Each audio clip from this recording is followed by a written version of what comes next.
Hello everyone. In today's video, I will be sharing you how to create user level filter. That is, the user should only be able to view his record rather than viewing everyone else's.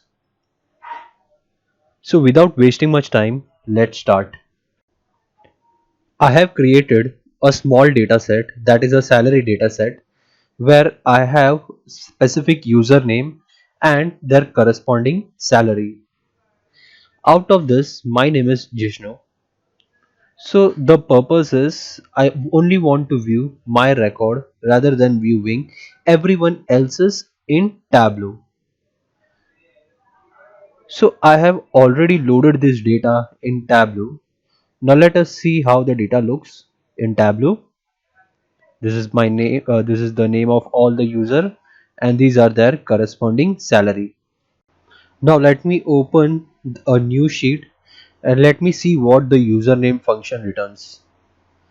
Let me drag and drop it inside text.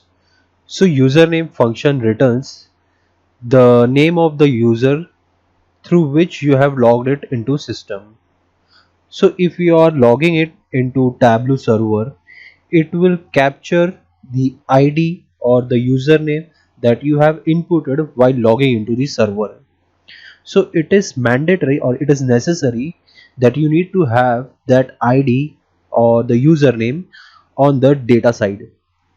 So right now I have this username in the data, that is Jishnu.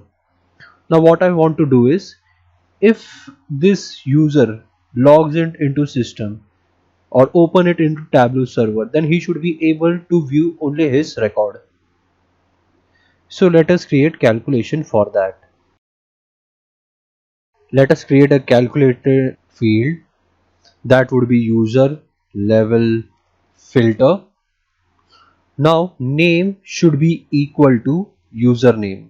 If the name is equal to username, then it will return only his record. So let me drag and drop it inside filter. Click on true. Now the most important thing is you need to add this to context, because this is the primary filter or the filter that is to be applied first. So I have added this into context. Now if you look at the output, it has restricted all the data points of other user, and it is showing the data points of the user through which it is logged in into.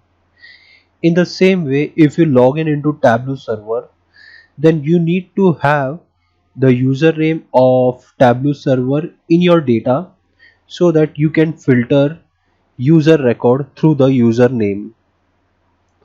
So that's it for this video. Thank you.